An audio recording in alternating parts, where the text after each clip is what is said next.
Hey everybody, we are here at MEDevice Boston. I am here with Lindsay, and this is the MTD booth.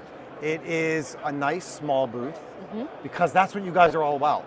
Yes, it's a nice intimate show, so we prefer a small space with a couple, skilled people to have good conversations with engineers. That's a great place to do that here. Yeah, so when you're talking about having good conversations, what does that look like to you guys based on what you're doing and what you're trying to bring to the med device market? Yeah, ideally, we love when customers, engineers, project groups come with ideas, designs in hand, designs on their iPads, even parts in a little tiny bag or a gel pack. That gets us really excited. We want to take a look, we want to handle things. More importantly, we want them to see examples and touch those with their hands to see what's possible, see under magnification what they can do, what materials are viable for them. Those are good conversations to have at a show. So when you say you want people to come with just your drawings or your sketches on a napkin, that's legit. Yes. You're not saying go design this in CAD first, SolidWorks, then bring it to us. You're like, we want to work with you from day one. We are very much open to that. In fact, we even have gridded notebooks on site at these shows, so if a sketch needs to happen, we've got pens and Sharpies and notepads to do that. But yes, as early as possible is encouraged more and more by our engineers and our team. We want to be involved as early as possible to talk about material strategy, DFM, how can we make this now and create an optimized solution for later, not only thinking about the now. Yeah, we did a panel discussion yesterday and they were talking about that same idea that don't come with your finished idea, right? Because as a manufacturer, we might be able to say, if you tweak this a little bit, if you move this over here, not changing your idea, but just helping you go to market faster and actually build the thing that you're hoping to build. Yes. That's your skill set.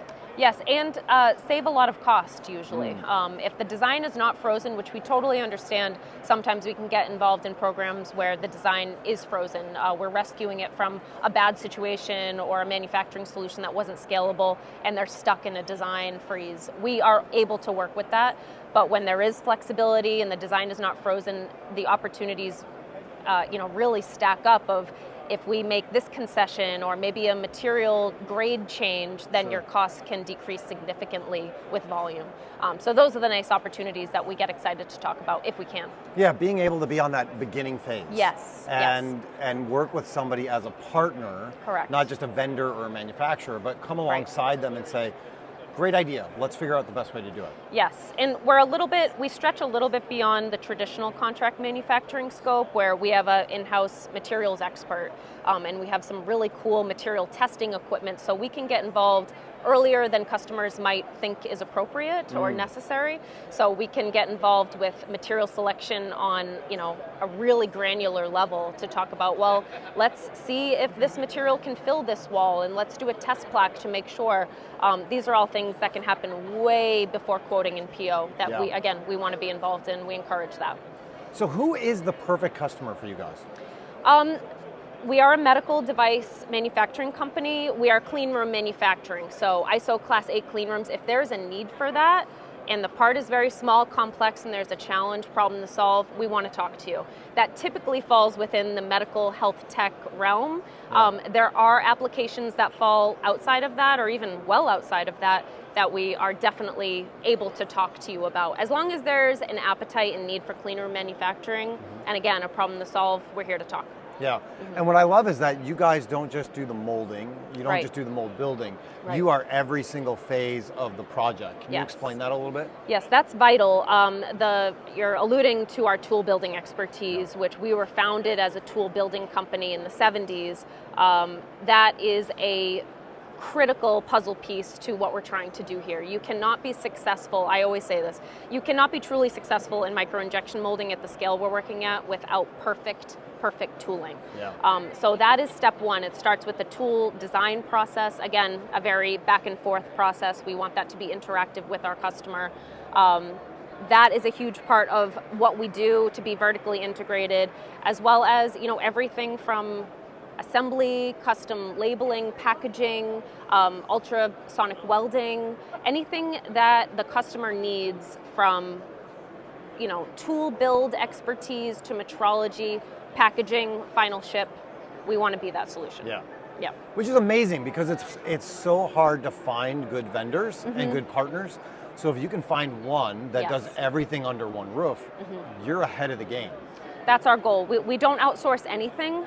The moment we start to realize we might want to outsource something, or we're starting to outsource something, we immediately start planning to bring it in-house. That's the way we work with that. That's brilliant. Yeah. So, big question. Tariffs are a major issue for people. What's your take on the tariff situation? I know, not the softball question, but as a manufacturer, to me, there's a benefit to all of the tariff conversations. Tell me why you think that. Because I think that a lot of people think that it's easier, cheaper, faster to go offshore and bring in the product that they have of their dreams, right? They can't afford U.S. manufacturers. Right. And I would say you can't afford not to bring in U.S. manufacturers. Yes. Yeah, it's been a nice way to kind of underline that or underscore that, because that is the truth. I think tariff or no tariff most of the time. Yeah.